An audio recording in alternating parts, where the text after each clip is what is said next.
Encantada de participar en esta sesión sobre el tema de responsabilidad de empresas y Estado en procesos de cierre y desmantelamiento de actividades extractivas. Mi nombre es Amanda Romero Medina y soy consultora independiente con trayectoria en derechos humanos en Colombia, así como específicamente en el tema de la responsabilidad de las empresas en las violaciones de derechos humanos en América Latina y a nivel mundial. Iniciaré entonces agradeciendo a la profesora Gina Benavides de la Universidad Andina Simón Bolívar y a Esperanza Martínez de Acción Ecológica y a todo su equipo por esta maravillosa oportunidad de compartir con ustedes el día de hoy. En primer lugar, entonces, vamos a remitirnos al hecho de que es deber de las empresas y de los estados proteger los derechos humanos cuando las empresas reciben una licencia de operación o una concesión petrolera. En este caso es fundamental tener en cuenta que este debate lleva más de 25 años en las Naciones Unidas por causa de los desastres ocurridos por las operaciones, los productos y los servicios de empresas de diversos sectores, no solamente de las industrias extractivas, con efectos muy graves en la población y el medio natural, como se ha ido documentando a lo largo de estos 25 años y más. Hacia el año 2000 a 2002 se redactó por primera vez unas normas de las Naciones Unidas sobre el deber de las empresas multinacionales y otras empresas frente a los derechos humanos, que fue saboteada precisamente por empresas del sector petrolero y de las minero y de las empresas extractivas y las grandes productoras de agroalimentos que incursionaron en este debate ante la ONU para impedir que se aprobara en el seno de la entonces Subcomisión de Derechos Humanos o la Comisión de Derechos Humanos de la ONU este documento. Por tanto, hacia el año 2003, el secretario general de la ONU nombró a un representante suyo como representante especial sobre el tema de las empresas y los derechos humanos, quien desarrolló una labor entre el 2003 y el 2010 con varias sesiones a nivel regional en distintas regiones del mundo para llevar a cabo un análisis de los riesgos, el diagnóstico o la valoración de la situación de empresas y derechos humanos y lo que significaba realmente para ellos la posibilidad de controlar a las empresas y más que controlar, de sancionar y terminar con la impunidad de las empresas en materia de empresas y derechos humanos. Este proceso del representante especial terminó en el año 2011 con la aprobación unánime en el seno de la ONU de un instrumento que no es obligatorio, es voluntario y se denomina los principios rectores de la ONU sobre las empresas y los derechos humanos, y al mismo tiempo se creó el Grupo de Trabajo de Naciones Unidas sobre Empresas y Derechos Humanos, nombrando expertos por cada región del mundo. En el actual momento, la representante por el Grupo de América Latina y el Caribe es Fernanda Hoppenheim, de nacionalidad uruguaya y mexicana.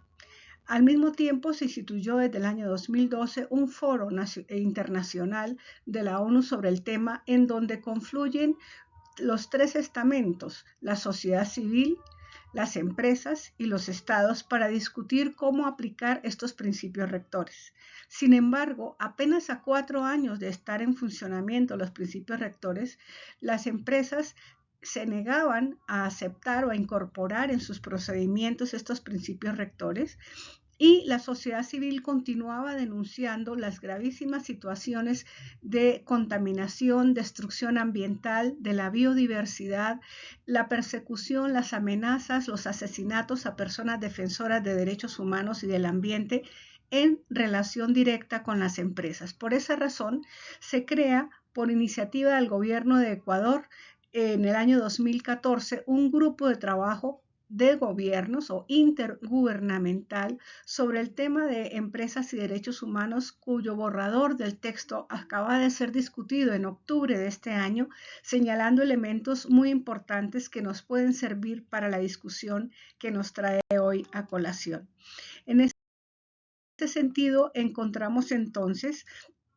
que uno de los principales problemas es cuáles son las obligaciones que se derivan para los gobiernos y para las empresas en relación con los principios rectores que, aunque repito, son voluntarios, han sido ya considerados dentro de varias sentencias de la Corte Interamericana de Derechos Humanos con sede en San José de Costa Rica y también por varias Cortes Supremas o Cortes Constitucionales de América Latina. En primer lugar, los principios rectores se volverían obligatorios en la medida en que se basan en instrumentos ya existentes, que es el Marco Internacional de Derechos Humanos, como el Pacto Internacional de Derechos Civiles y Políticos, el Pacto Internacional de Derechos Económicos, Sociales y Culturales, pero también convenciones, digamos, sectoriales o temáticas, como la Convención para la Eliminación de todas las formas de discriminación a las mujeres, la Convención de Derechos del Niño, la Convención contra la discriminación racial de las Naciones Unidas y los protocolos correspondientes, pero también a nivel interamericano está la Convención Americana de Derechos Humanos, que hace que los principios rectores, a partir de un documento escrito en 2019 por la Comisión Interamericana de Derechos Humanos, mediante su Relatoría sobre Derechos Económicos, Sociales y Culturales y Ambientales, DESCA, produjo esta interpretación de los principios rectores de lo que se ha denominado los estándares interamericanos. Pero simultáneamente también las empresas y los estados tienen obligaciones de derechos humanos derivados del derecho internacional del ambiente, como los instrumentos de la Cumbre de la Tierra de 1992, en particular la Convención sobre Biodiversidad Biológica y el Convenio Marco de las Naciones Unidas sobre Cambio Climático. Todos ellos coinciden en que es una obligación del Estado de proteger a la población aplicando dos principios específicos: el principio de prevención de violaciones de derechos humanos y el principio precautorio del derecho ambiental. Ambos instrumentos entonces configuran una oportunidad importante para que las comunidades y las organizaciones no gubernamentales, la academia, mantengan su alerta y la utilización de mecanismos de monitoreo de estos instrumentos internacionales que obligarían a las empresas. La gran dificultad es que las empresas en el derecho internacional no son todavía sujetos de derechos, es decir, no son considerados responsables más allá del derecho comercial, pero no como violadores de derechos humanos. Por esa razón, cuando empezamos a discutir los principios de los derechos humanos, encontramos que estos principios también se aplican a las empresas y a las personas que hacen parte de dichas empresas, específicamente los gerentes generales, los inversionistas, incluyendo a la banca nacional y multilateral, que son los principios de no discriminación, de igualdad de acceso a los derechos humanos y manteniendo lo definido en el Plan de Acción de Viena de 1993, que indicaba que los derechos humanos son universales, es decir, se aplican para todos y todas, y diríamos desde la Constitución ecuatoriana, para todos los seres de la naturaleza. Son indivisibles, no puedo separar el derecho al agua del derecho a tener un ambiente saludable. Son interdependientes e interrelacionados, como nos los demuestra repetidamente la propia naturaleza. Una afectación a una fuente de agua implica un deterioro del derecho a la salud para la población, del derecho a la alimentación, del derecho al trabajo, etc. Por consiguiente, en esa perspectiva, cuando hablamos de hidrocarburos, uno de los impactos más importantes que mencionó el presidente de la CONAIE el día de hoy en la instalación es que la relación de los hidrocarburos con el agua como parte y un componente fundamental del medio natural ha sido destacado por el reciente informe del relator de las Naciones Unidas sobre el derecho humano al agua, el doctor Pedro Arrojo, quien ha señalado lo siguiente: los hidrocarburos también requieren grandes cantidades de agua para su extracción y procesamiento y generan una grave contaminación tóxica en forma de vertidos, derrames y fugas en las masas de agua, lo que pone en riesgo los suministros de agua potable. En Toyah, Texas, Estados Unidos de América, la población pasó 4 años sin acceso al agua potable tras la rotura de un pozo abandonado que contaminó el agua con sustancias tóxicas. En la Amazonía peruana se han producido en los 3 últimos decenios, es decir, las 3 últimas décadas, más de 500 derrames de petróleo que han afectado a los ríos con consecuencias catastróficas para la salud pública, específicamente para los pueblos indígenas en la Amazonía. Las mujeres Cucama, por ejemplo, han logrado recientemente que se reconozca la personalidad jurídica del río Marañón con el fin de reforzar su lucha por su recuperación. Aquí encontramos entonces la última informe del relator Pedro Arrojo. En este contexto también vamos viendo cómo no solamente, como decía Tatiana Roa, no es solamente el pozo, sino también el oleoducto, es también la desembocadura y el transporte en los buques donde se cargan el petróleo, el crudo. Y encontramos que aquí hay un problema en relación con el abordaje que se hace respecto del enfoque de los estados. Siempre nos obligan a sentarnos en igualdad de condiciones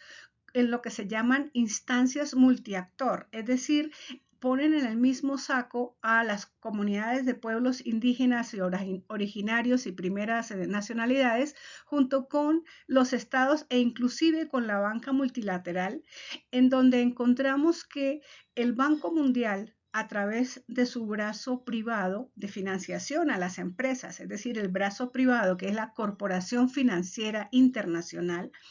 es la que está al frente de depositar los recursos que han mencionado los expertos de esta mañana en relación con los costos que implica un abandono, cierre y monitoreo de las fugas de los pozos petroleros a nivel mundial. En América Latina no es de extrañar tampoco porque la Corporación Financiera Internacional junto con otras instituciones están desarrollando todos los parámetros de lo que debería ser una conducta empresarial responsable, incluyendo la del propio banco en relación con el cierre de proyectos extractivos en los que ellos han proporcionado la financiación. Además, existe el ICMM, que son las siglas en inglés del Consejo Internacional de Minería y Metales, que también ha desarrollado un documento sobre los parámetros que deberían seguir las empresas para el cierre y el abandono de las minas y de los pozos petroleros y en general de los hidrocarburos. Adicionalmente, algunos países como México, Chile y Colombia hacen parte ya de la Organización para la Cooperación y el Desarrollo Económicos OCDE, que también ha producido distintos lineamientos de operación para la protección de los derechos humanos, ha incorporado los principios rectores de la ONU sobre las empresas y los derechos humanos dentro de las líneas directrices sobre empresas multinacionales, lo que hace que esas empresas deban rendir cuentas. ¿Cuál es el problema fundamental? Que ninguna de estas instancias son instancias del derecho penal o del derecho administrativo directamente, sino que delegan en los estados la resolución de estos conflictos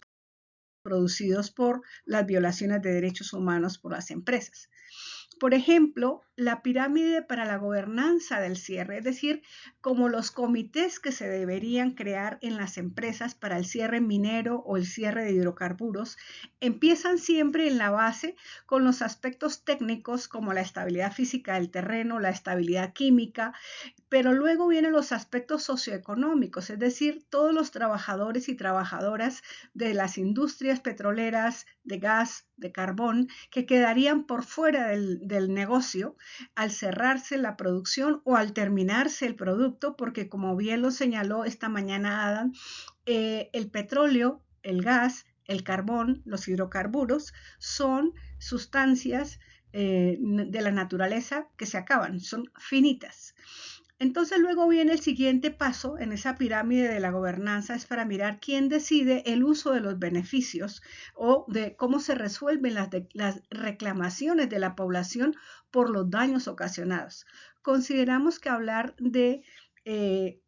lo que se denomina comúnmente pasivos ambientales es un eufemismo, es decir, es una palabra tramposa para decir daño irreversible del territorio o de muchos territorios en América Latina. Por eso cuando se habla que el siguiente punto de la pirámide de la gobernanza debe abordar el tema de la biodiversidad y cómo el terreno o la selva o la montaña se vuelve otra vez sostenible y la comunidad nuevamente se vuelve autosostenible, ya no dependiente de un mineral, de un gas o de un petróleo. Entonces se plantean cuáles serían las metas del desarrollo económico y social para esa comunidad. Pero fíjense que esa partecita no está tampoco debidamente abordada para permitir la participación efectiva con base en los parámetros de derechos humanos de lo que significa participación de las comunidades. Por esa razón, cuando hablamos de las normas de desempeño de la Corporación Financiera Internacional, la CFI, encontramos que la corporación nos plantea que las empresas deben hacer una evaluación y manejo de los riesgos e impactos ambientales y sociales. Pero ese manejo y evaluación tiene que basarse en un diagnóstico en el que realmente se dé cuenta de la situación real de los impactos negativos en las personas de las comunidades, pero también en la situación del trabajo y las condiciones laborales para quienes quedan cesantes. También la eficiencia del uso de los recursos y la prevención de contaminaciones futuras, un tema que ni siquiera se ha resuelto a nivel mundial. Mirar también el problema de la salud y la seguridad de la comunidad en relación, por ejemplo, con los pozos que quedan sin cubrir, sin tapar y que pueden causar muchos accidentes entre la comunidad, pero también cómo se van a adquirir nuevas tierras y cómo se da lo que se denomina el reasentamiento involuntario. En Colombia tenemos la experiencia de un reasentamiento involuntario ordenado por el Ministerio de Ambiente en 2010 a 3 empresas de hidrocarburos, específicamente de carbón térmico, que se negaron realmente a hacer ese reasentamiento involuntario y permitieron que miembros de las comunidades murieran de cáncer, y apenas en el año 2023 y a inicios del 2024 se crearon algunos programas de educación, de salud y algunas viviendas para esas poblaciones afectadas por la contaminación de sus pulmones debido al polvillo del carbón. Además, se obliga a las empresas, según el Banco Mundial, a la conservación de la biodiversidad y al manejo sostenible de recursos naturales vivos. Es decir, muchas empresas petroleras, lo veremos más adelante, se dedican también a hablar de que ellos están protegiendo a los recursos naturales a través de propuestas y programas que enmendarían este daño ambiental. Pero hay una cápita interesante que se refiere específicamente a pueblos indígenas y afrodescendientes, de acuerdo con el convenio 169 de la Organización Internacional del Trabajo. Y lo que significa el patrimonio cultural, que conforme a lo que se ha discutido a nivel del convenio de biodiversidad, es obligatorio para los estados como Ecuador reconocer el daño cultural y por tanto proteger ese patrimonio cultural que implica la relación de los pueblos originarios y las nacionalidades indígenas con su entorno natural. Una investigación que sale en este mes de noviembre de la institución Nature nos habla que en este momento a nivel mundial las 14 principales grandes emisoras de carbono, que son la antigua Unión Soviética, la República Popular China en relación con el carbón, la empresa Saudi Aramco y Gazprom, ExxonMobil, Chevron, National Iranian Oil Company, BP, Shell, e India para el carbón y Pemex, CHN Energy de la República Popular China para el cemento, representan el 30% del total acumulado de emisiones creadas por el ser humano o antropogénicas de gas carbónico, incluido el uso del suelo, aproximadamente tanto como los otros 166 empresas emisoras de carbono juntas, es decir, el 27%. Desde una perspectiva nacional, o sea, mirando estado por estado, país por país, hay 33 grandes empresas de carbono, de hidrocarburos, que tienen su sede en Estados Unidos y representan ellas solitas el 10% de las emisiones totales de gas carbónico, y 33 empresas de carbono que tienen su sede en China, que producen el 12% de las emisiones totales de gas carbónico. Por tanto, encontramos que no es solamente evaluar los riesgos que causa la industria petrolera, que causa la industria del carbón o la industria del gas, sino también que las empresas se ven cada vez más frente a tribunales de justicia por demandas legales de las víctimas frente a los daños petroleros. Por ejemplo, menciono solamente la decisión reciente de julio de 2025 de la Corte Internacional de Justicia, que dice que las empresas petroleras y extractivas deben pagar por los daños ambientales al no prevenir, por ejemplo, el daño al clima. Es decir, estamos asociando el cambio climático, más bien el daño al clima causado por las empresas, y una decisión de la Corte Internacional de Justicia con sede en La Haya. Pero igualmente quiero mencionar el informe de la Relatoría Especial de las Naciones Unidas sobre el derecho al ambiente saludable al cambio climático, la doctora Elisa Morguera, que en junio de 2025 señaló lo siguiente: Estados Unidos, el Reino Unido de la Gran Bretaña, Canadá, Australia y otras naciones ricas en combustibles fósiles, es decir, gas, carbón y petróleo, están legalmente obligadas por derecho internacional a eliminar completamente el petróleo, el carbón y el gas para 2030 y a compensar a las comunidades por los daños causados. Ya nos decían las intervenciones previas que a veces los daños y el cierre o el abandono de las minas para dar un cierre o de los pozos petroleros lo debemos hacer los usuarios con nuestros impuestos. Acá nos dice la relatora de Naciones Unidas que es una obligación que los estados lo paguen, pero sobre todo las empresas comprometidas en semejante daño. Y como explicó Dwayne, es muy importante saber que entre más pozos se abran, siempre están pensando es cómo producir más, no cómo no intervenir y no tener un impacto negativo en el ambiente.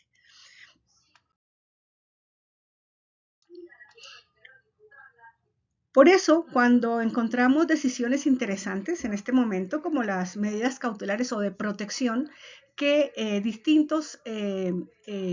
distintas cortes y tribunales de justicia están sacando, quiero mencionar el caso de Perenco en Colombia, una empresa petrolera de Francia, radicada en Francia, ¿cierto?, que fue acusada por la Fiscalía de Colombia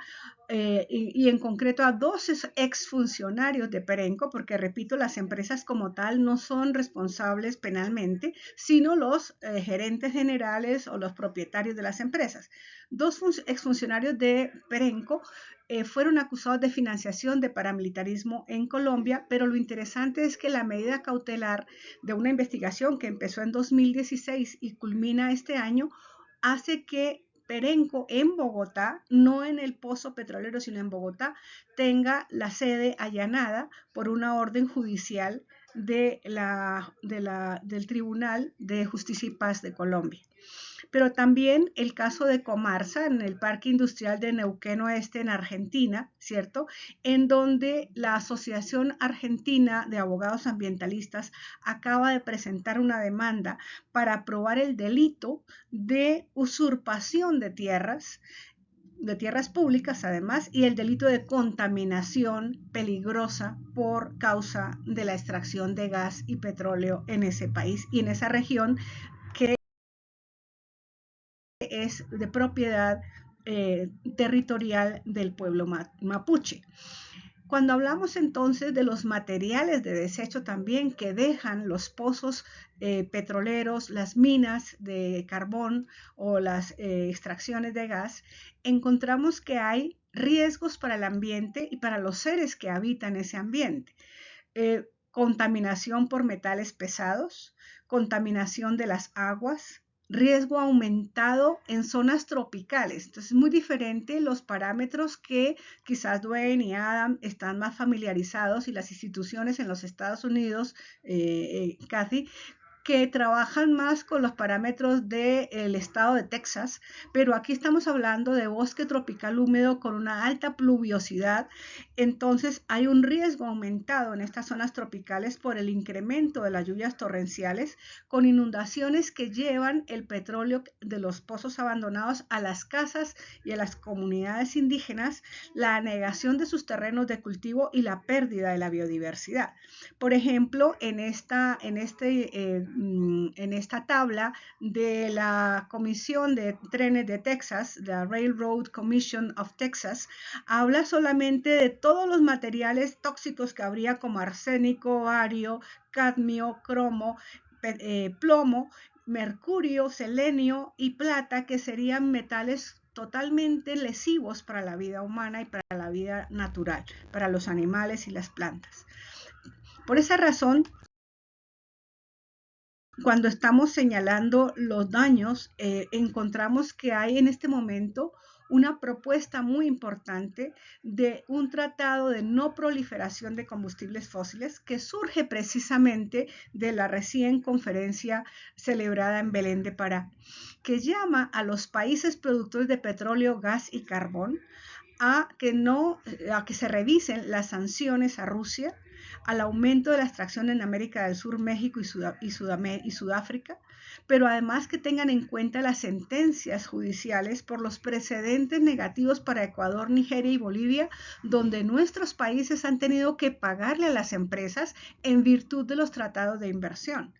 En este momento, el Estado de California, la sociedad civil y la Agencia Ambiental de California ha presentado demanda contra 37 empresas petroleras por contaminación.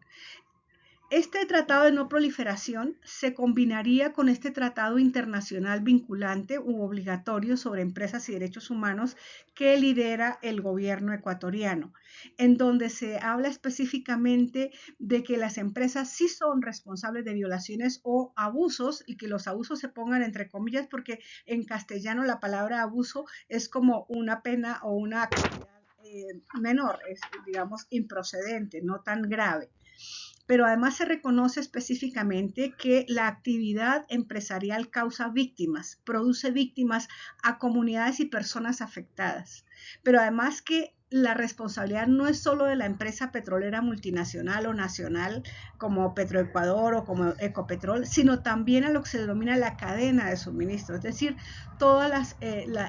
las otras empresas de transporte, de bancos, de alimentación que están vinculados con la empresa petrolera, las empresas de telecomunicaciones, etcétera, que también tienen responsabilidad en la existencia de este extractivismo.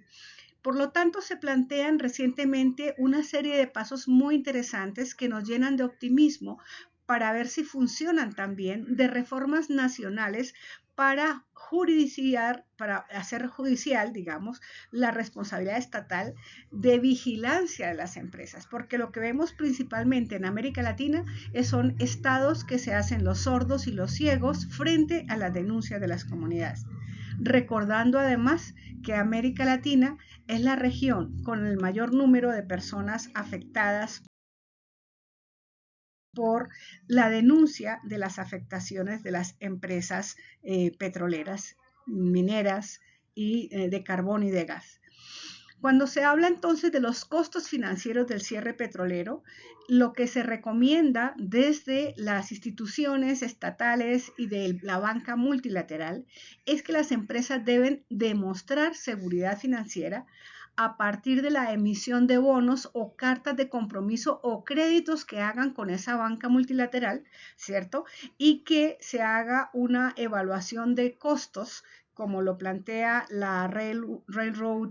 Commission de Texas, que plantea que se haga esa estimación de los costes del cierre petrolero, que dice es igual o superior a la cantidad máxima necesaria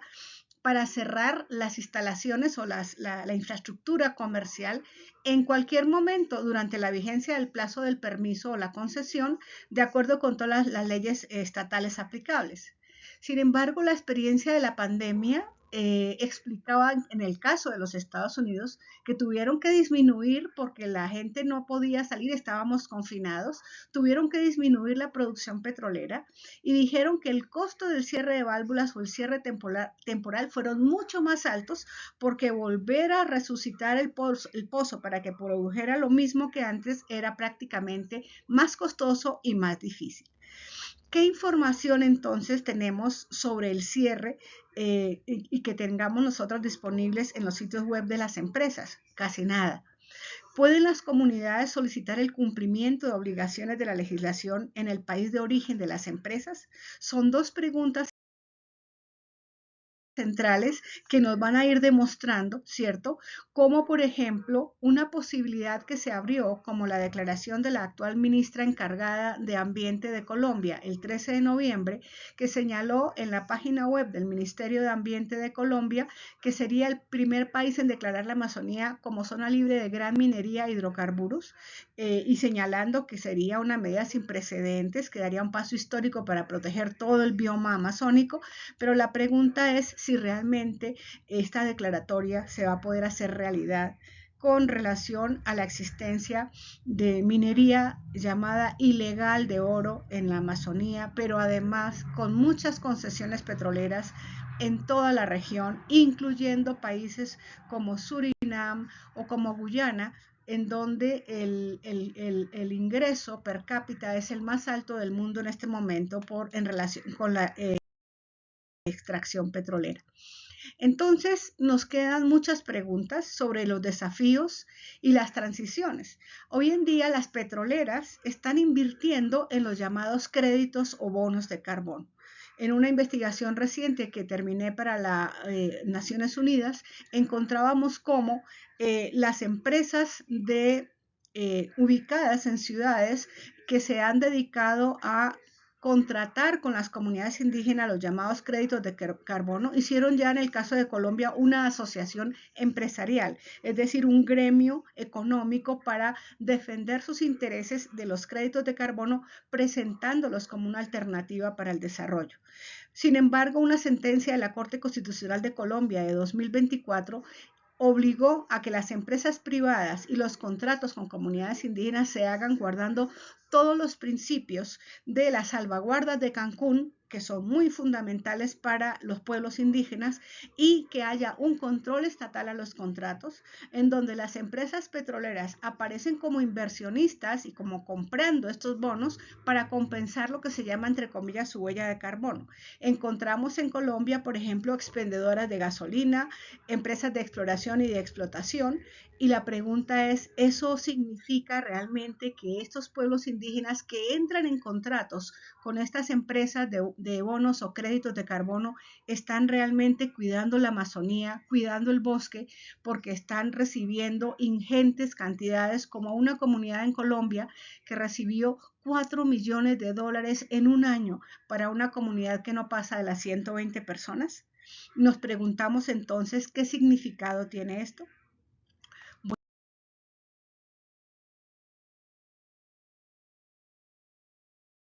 Bueno, con este elemento quería yo terminar mi presentación agradeciéndoles mucho su amable atención. Muchas gracias para todas y para todos. Buen provecho.